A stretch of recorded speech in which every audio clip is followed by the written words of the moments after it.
Hello again. Welcome to day 9 of Advent of Code 2023 in Rust. Let's get stuck in. As always, we're skipping the story, but today's problem is titled Mirage Maintenance. So the input file for today looks like this. Each line represents a sequence of numbers where the numbers increase in a fixed pattern. The goal for today is to extrapolate each of these sequences to the next value and sum these new values to give us our final answer. So let's have a look in a little bit more detail about how we'd solve that for the top line here. So this is the top line again with some rearranging and a little bit of extra work. Beneath it, we calculate the difference between successive numbers in the sequence above. So each number in the top row is 3 higher than the number before it, so we record a 3. And then we repeat this process. In this case, there's no difference between the 3s, so we record a 0. If we want to determine the next value in a sequence, we then start from the lowest row. So we stop where we get to all zeros. We then add those numbers up all the way back to the top.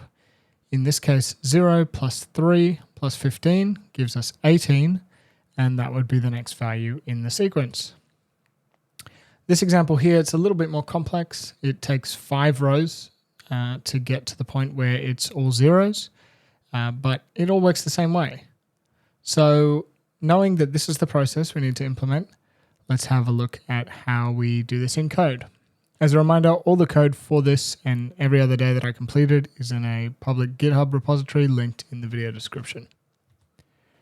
So first, as with most days in Advent of Code, we read the contents of the input file into, in this case, a string for processing.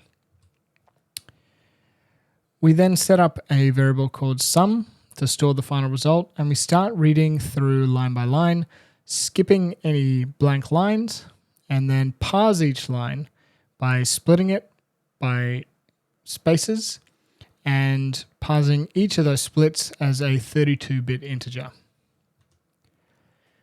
We then create a vector of 32-bit integers to store the final value on each row, ready to be added together in the end. We pop in the last item from the first row as a start, and then we also add it to the sum. You might be wondering why we need to store this list and also the running sum. It turns out we actually don't. I just kept the list around because it made debugging easier, but for the purposes of this, you really could have just done this with the sum. But anyway, we clone the list of items to store it as the sort of running current list and set up a flag to signal whether we're done. We then start processing each line. We start with the assumption that we're done, assuming this line is going to be all zeros, so we set done to true. We then create a new vector to store all of the derivatives, and we get calculating. We take one item and the item that follows it, and we calculate the difference.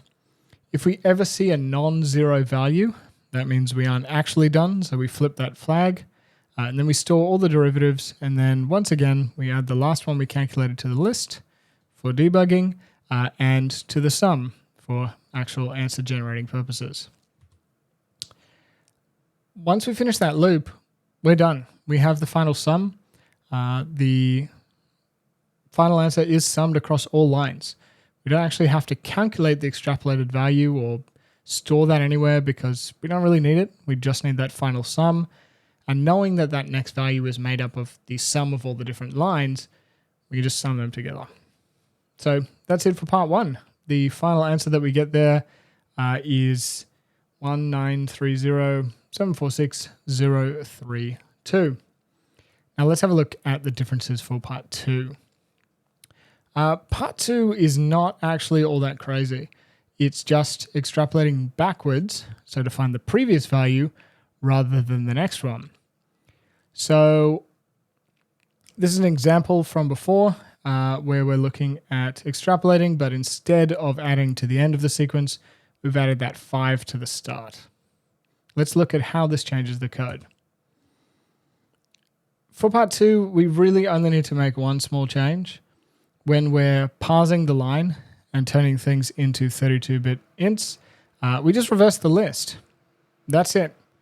The reason this works is that extrapolating to the end of the list works regardless of what direction you're facing. And by reversing the list, we start at the top and work back to the beginning. And we run this through all the exact same code. And this gives us the final answer for part 2, which in this case is 1154. A very quick one, given the way that we implemented part 1. And with that, we're done with this one. This one's nice and short, much smaller than some of the others due to the way that we implemented it, and a nice little break in the midst of some more challenging problems within Embedded Code last year.